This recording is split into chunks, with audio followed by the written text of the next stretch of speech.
ఒక్క బటన్, ఒక్క ఆర్డర్, కోట్లాది ప్రాణాలు. కానీ ఇండియాలో అసలు ఆ బటన్ నొక్కే అధికారం ఎవరికి ఉంది? ఇది సైన్యం దగ్గర లేక బంకర్ లో కూర్చున్న ఎవరో సీక్రెట్ జనరల్ చేతిలోనో ఉంటుందని మీరు అనుకోవచ్చు. కానీ నిజం అంతకంటే చాలా పద్ధతిగా, ఆసక్తికరంగా ఉంటుంది. రండి వివరంగా తెలుసుకుందాం. భారతదేశ అణు ఆయుధాలు మిలిటరీ ఆధీనంలో ఉండవు. వీటిని న్యూక్లియర్ కమాండ్ అథారిటీ లేదా ఎన్సీఏ అనే ఒక సివిల్ బాడీ నియంత్రిస్తుంది. దీనికి రెండు భాగాలు ఉంటాయి. మొదటిది పొలిటికల్ కౌన్సిల్. ఇండియాలో అణుదాడికి అనుమతి ఇచ్చే అధికారం కేవలం ఈ గ్రూప్ కు మాత్రమే ఉంటుంది. దీనికి హెడ్ ఎవరంటే ఆర్మీ చీఫ్ కాదు, రక్షణ మంత్రి కూడా కాదు, సాక్షాత్తు భారత ప్రధానమంత్రి. ప్రస్తుతం మన ప్రధానమంత్రి నరేంద్ర మోదీ గారు దీనికి అధ్యక్షులు. ఒకవేళ భారత్ ఎప్పుడైనా అణుదాడిని ఎదుర్కోవాల్సి వస్తే ఆఖరి నిర్ణయం తీసుకునే అధికారం ప్రజలచే ఎన్నుకోబడిన ప్రభుత్వ పెద్దకు మాత్రమే ఉంటుంది. అయితే ప్రధాని ఒక్కరే ఈ నిర్ణయం తీసుకోరు. ఇక్కడే రెండో భాగం వస్తుంది, అదే ఎగ్జిక్యూటివ్ కౌన్సిల్. దీనికి జాతీయ భద్రతా సలహాదారు ఎన్ఎస్ఏ హెడ్ గా ఉంటారు. ప్రస్తుతం అజిత్ దోవల్ గారు ఈ బాధ్యతలో ఉన్నారు. ఈ కౌన్సిల్ ఒక బ్రెయిన్ ట్రస్ట్ లాంటిది. వీళ్ళు నిఘా సమాచారాన్ని సేకరించి ముప్పును అంచనా వేసి వ్యూహాత్మక సలహాలను పొలిటికల్ కౌన్సిల్ కు అందిస్తారు.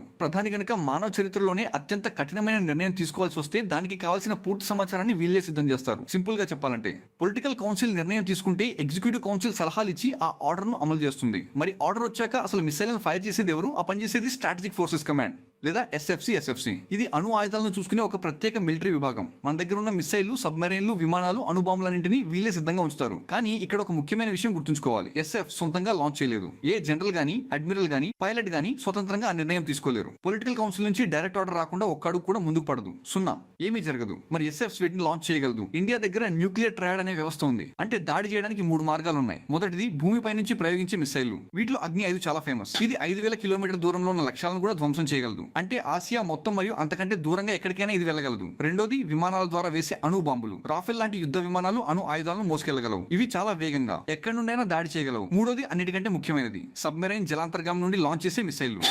మన అణు జలాంతర్గామి ఐఎన్ఎస్ అరిహంత్ సముద్రం లోతుల్లో ఉండి కూడా మిసైళ్లను ప్రయోగించగలదు. సముద్రం లోపల ఉన్న దీన్ని కనిపెట్టి నాశనం చేయడం చాలా కష్టం. అందుకే ఇది మన తిరుగులేని ఆయుధం. భూమి, ఆకాశం, నీరు ఇలా మూడు వైపుల నుండి ఇండియా దాడి చేయగలదు. కానీ వేరే దేశాల కంటే ఇండియా అణు విధానం చాలా ప్రత్యేకం. Bharat no first use, no first use పాలసీని పాటిస్తుంది. అంటే ఏ యుద్ధంలోనైనా సరే ఇండియా మొదట అణు ఆయుధాలను వాడదు అని అధికారికంగా మాటిచ్చింది. మన దగ్గర అణు ఆయుధాలు ఉన్నాయంటే అది కేవలం ఎదుటి దేశాలను భయపెట్టడానికే. భారత్ పై అణుదాడి చేయాలని ఆలోచించే ఏ దేశానికైనా తిరిగి అంతకంటే బలమైన సమాధానం వస్తుందని చెప్పడమే దీని ఉద్దేశం. మీరు ఇండియాను కొడితే ఇండియా తిరిగి గ్యారంటీగా కొడుతుంది. సో ఇదంతా కలిపి చూస్తే ప్రధాని మరియు పొలిటికల్ కౌన్సిల్ అనుమతి ఇస్తారు. ఎగ్జిక్యూటివ్ కౌన్సిల్ సలహాలు ఇచ్చి అమలు చేస్తుంది. ఎస్ఎఫ్ మిసైళ్లను ఆపరేట్ చేస్తుంది. ఇలా 3 అంచెలు ఉంటాయి. పైన పౌర ప్రభుత్వం, కింద మిలిటరీ అమలు. పొరపాట్లు జరగకుండా, ఎవరు సొంత నిర్ణయాలు తీసుకోకుండా అణు ఆయుధాలు కేవలం చివరి దారిగా మాత్రమే ఉండేలా ఈ వ్యవస్థను డిజైన్ చేశారు. ఇండియా దగ్గర బాంబు ఉంది, మిసైల్ ఉన్నాయి, సబ్మెరైన్లు ఉన్నాయి. కానీ ఆ ట్రిగ్గర్ నొక్కే వేలు మాత్రం ప్రజాస్వామ్యం చేతిలో ఉంది. అసలు ఈ launch process step by step ఎలా జరుగుతుందో తెలుసుకోవాలనుకుంటే కింద కామెంట్ చేయండి. ఆ వీడియో త్వరలోనే వస్తుంది. ఈ వీడియో మీకు నచ్చితే అందరికీ షేర్ చేయండి. ఎందుకంటే అణుశక్తి గురించి తెలుసుకోవడం కేవలం ఎక్స్పర్ట్స్ మాత్రమే కాదు,